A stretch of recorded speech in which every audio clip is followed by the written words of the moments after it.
Hello everybody, I want you to do a simple exercise. Just go talk to somebody who is elder in your family, your father, mother, uncle, whoever it is, and ask them what was their first salary when they started work. I asked my dad, he said it was 120 rupees per month. Now my first starting salary per month was 14,000 rupees. And I believe my nephew, probably who will be starting work 15 years, 20 years down the lane, he will also say it will be 14,000 rupees per month because the overall salaries in the Indian IT space have remained the same for the last 15-20 years, 2.5 to 3.5 lakh per year. This is the majority scenario, guys. Now, if the government can intervene and change the salaries, at least starting salaries, minimum wage salaries, adjust it to inflation, that would be great support for everybody. And I believe it's a fair ask. Now, why am I bringing government into the picture and what's happening right now with respect to the regulations? We keep hearing what Karnataka government is coming up with. Two proposals they have come back with in the last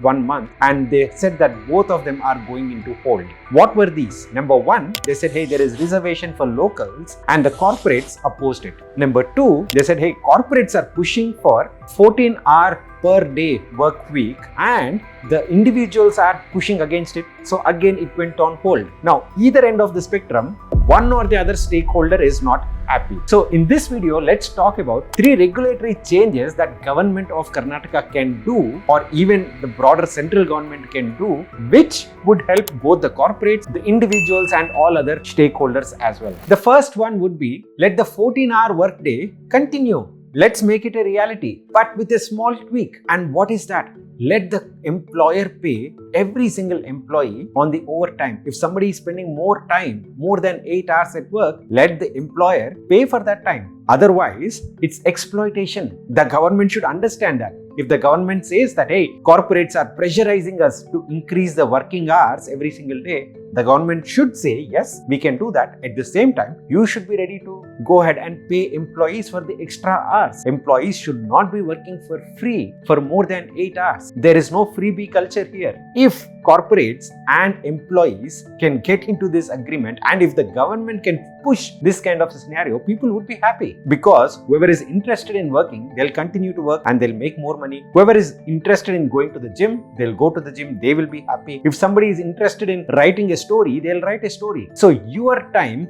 your rule. So there is nothing like an employee is a slave for the company. If employers value the individuals, they will pay. Otherwise, nothing. And this is not very uncommon. Many of the developed nations do this. In the US, if you are working in the construction industry, as a civil engineer, as a senior leader, and multiple other industries as well, if you work for more than 40 hours every single week, you need to be paid extra time. So why not? If the corporates are pushing for extra time, then the government should say and support the people who have elected the government in the first place. So let this continue, but with this small tweak. The second proposal that I have is, of course, let's make a minimum wage for the IT employees when somebody is starting in their career. From the last 20 years or 15 years, we have been seeing that, hey, the entry-level salaries for majority of the guys are 2.5 lakh to 3.5 lakh. Why is that? Our lifestyles are changing.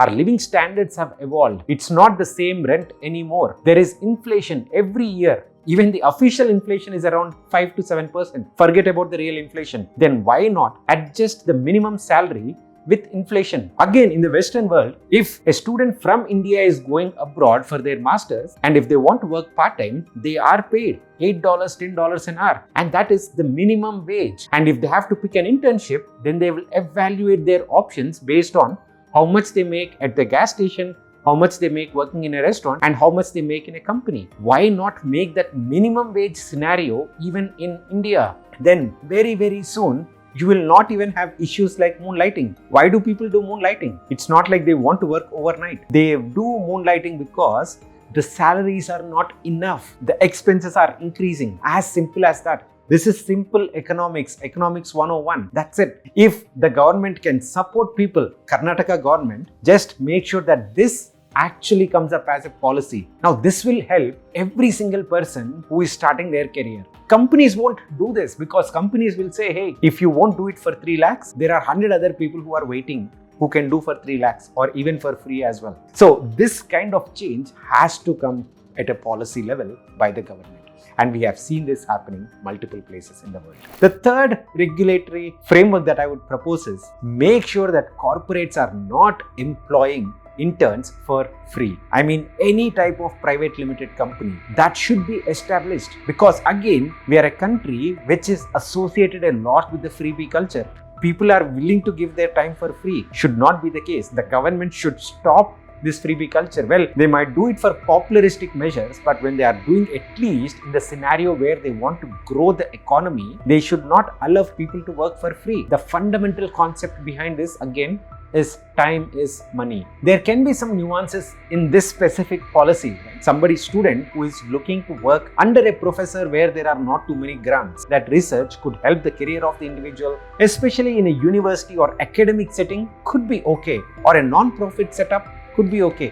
But when a corporate is working for profit, they need to make sure that they are able to pay the employee and they are not recruiting anybody for free. Now, I believe if we raise our voice and if we make sure that if we get to the right people, these discussions will happen in the parliament and these will happen in the state assemblies. I believe this will happen because recently in the Telangana State Assembly, one of the MLAs has highlighted that IT and ITES employees are always talked about their high salaries, but nobody talks about the stress that they have to go through. It's a positive change that somebody is talking about the stress of the IT employees in the state assembly. So there are people who are listening. Now it's our duty to make sure that our voice is heard. There are visionary leaders like Mr. Chandrababu Naidu who is saying that hey, we should not measure the growth of our economy in terms of how much money we are spending or how much money we are making, rather in terms of how many quality jobs we are creating in the market. I completely believe that there are definitely a few political leaders who can fight on employees' behalf. It's just that we need to make the voice heard. If you do agree with my views, do share it in your network and let's see if somebody will start talking about this topic specifically once again in the parliament or in the assembly. Fingers crossed. See you again in the next one, guys. Bye bye.